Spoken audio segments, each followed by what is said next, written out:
ચાલો વિદ્યાર્થી મિત્રો, ગયા લેક્ચરમાં આપણે who, what, where, when, which, why વગેરે જેવા WH ક્વેશ્ચન ભણ્યા હતા. તો આજના લેક્ચરમાં આપણે હાઉ જે WH ક્વેશ્ચન ભણશો. તો હાઉનું ગુજરાતી શું થાય, કેવી રીતે, એનો ઉપયોગ જોઈએ તો કોઈ ક્રિયા કેવી રીતે થાય છે અથવા થશે એ જાણવા માટે કેનો ઉપયોગ થાય, હાઉનો. વસ્તુ કે વ્યક્તિની સ્થિતિ જાણવા, વસ્તુ કે વ્યક્તિ કઈ સ્થિતિમાં છે તે જાણવા માટે આપણે કેનો ઉપયોગ કરશું, હાઉનો. હાઉની વાક્ય રચના જોઈએ તો પહેલા હાઉ પ્લસ સહાયકારક ક્રિયાપદ પ્લસ કર્તા પ્લસ ક્રિયાપદ પ્લસ કર્મ પ્લસ અન્ય શબ્દ અને છેલ્લા શું મૂકવાનું થાય, પ્રશ્નાર્થ ચિહ્ન. હવે એનું ઉદાહરણ જોઈએ તો પહેલું ઉદાહરણ એવું આપ્યું છે કે આઈ વેન્ટ બાય બાઇક. તો પહેલાં તો એ ખબર પડવી પડે આપણને કે આ કયો કાળ છે, આઈ વેન્ટ બાય બાઇક. તો ગોનું ભૂતકાળનું રૂપ આપણને કયું આપ્યું છે, વેન્ટ. તો કયો કાળ આવે, સાદો ભૂતકાળ. સાદો ભૂતકાળ હોય તો એમાં સહાયકારક ક્રિયાપદ આપણે કયું આપણે ડીડ, આટલી આપણને ખબર પડવી પડે.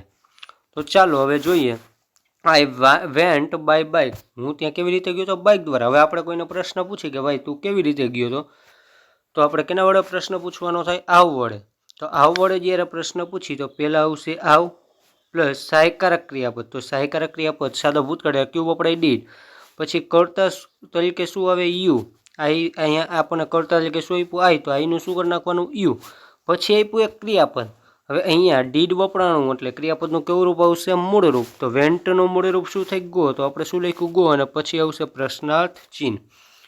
એના પછી બીજું ઉદાહરણ જોઈએ તો હી કેમ હોમ સાયલન્ટલી.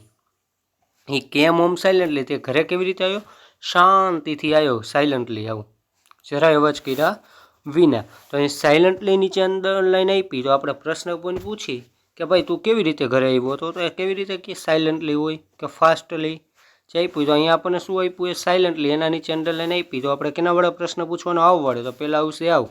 પછી આવે સહાયકારક ક્રિયાપદ. તો શું આવે, ડીડ. કેમ કે કમનું ભૂતકાળનું રૂપ આપણને શું આપ્યું, એ કેમ આપેલું. એટલે કયો કાળ આવે, સાદો ભૂતકાળ.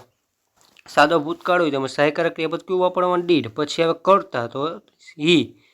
પછી હવે ક્રિયાપદ તો કેમ આપ્યું એનું આપણે શું કરી નાખવાનું, મૂળ રૂપ કમ. કેમ કે અહીંયા ડીડ વપરાયું સહાયકારક ક્રિયાપદ એટલે શું આવે, કમ.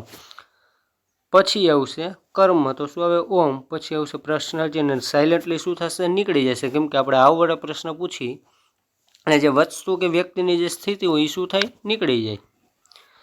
એના પછી બીજું જોઈએ તો હાઉ મેની. હાઉ મેનીનું ગુજરાતી શું થાય, કેટલી, કેટલા વગેરે. તો વસ્તુની સંખ્યા જાણવા માટે આપણે કેનો ઉપયોગ કરીએ, હાઉ મેનીનો. હવે ગણી શકાય તેવી વસ્તુઓના નામ આવે. જ્યારે ગણી શકાય તેવી વસ્તુ હોય ત્યારે આપણે કેનો ઉપયોગ કરી શકીએ, હાઉ મેની.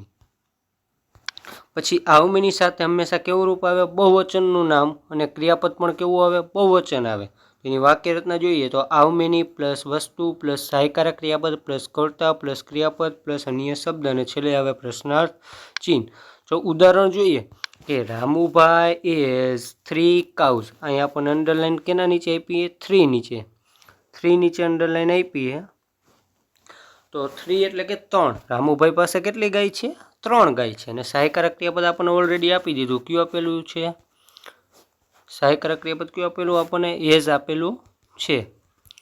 તો આ જે ગાય રહી આપણે શું થાય, ગણી શકી, ગાય ગણી શકી. તો આપણે કેના વડે પ્રશ્ન પૂછવાનો, હાઉ મેની વડે. કેના વડે પ્રશ્ન પૂછવાનો, હાઉ મેની વડે. તો હાઉ મેની વડે પ્રશ્ન પૂછી તો પહેલાં હાઉ મેની. પછી આવશે વસ્તુ. તો વસ્તુ અહીંયા આપણને શું આપી, કાઉઝ, ગાય. પછી હવે સહાયકારક ક્રિયાપદ. તો સહાયકારક ક્રિયાપદ અહીંયા તમને પહેલેથી આપેલું જ છે. તો શું આવશે, હેઝ. પછી હવે કર્તા. તો કર્તા કોને આપ્યું, રામુભાઈ. પછી હવે ક્રિયાપદ. તો ક્રિયાપદ આપેલું નથી એટલે છેલ્લે આવશે પ્રશ્નાર્થ ચિહ્ન. આ પછી બીજું ઉદાહરણ જોઈએ તો there were 2 birds in the cage. ત્યાં પાંજરામાં કેટલા પક્ષી છે, કેટલા પક્ષી હતા, 2 પક્ષી, 2 birds. તો 2 નીચે અંડરલાઈન આપી એટલે એ વસ્તુ ગણી શકે. કારણ કે પક્ષી તો ગણી શકો ને પાંજરામાં, 1 છે, 2 છે, 3 છે. તો આપણે કેના વડે પ્રશ્ન પૂછવાનો, હાઉ મેની વડે. તો પહેલાં હાઉ મેની. પછી આવશે વસ્તુ. તો વસ્તુ અહીંયા શું થયું ભાઈ, પશુ પક્ષી કે કોઈ પણ આપેલું હોય. તો અહીંયા આપણને શું આપેલું છે, બર્ડ્સ આપેલી. તો પહેલાં હાઉ મેની. પછી આવે બર્ડ્સ. પછી આવશે સહાયકારક ક્રિયાપદ. તો સહાયકારક ક્રિયાપદ અહીંયા આપણને આપેલું જ છે તો બીજું લેવાની જરૂર નથી, તો વેર. પછી આવે કર્તા. કર્તા તરીકે કોણ આપેલું, ધેર. પછી આવશે ક્રિયાપદ. તો ક્રિયાપદ આપેલું નથી તો અન્ય શબ્દ. તો શું આપેલું, ઇન ધ કેજ. અને છેલ્લે મૂકવાનું થાય પ્રશ્નાર્થ ચિહ્ન.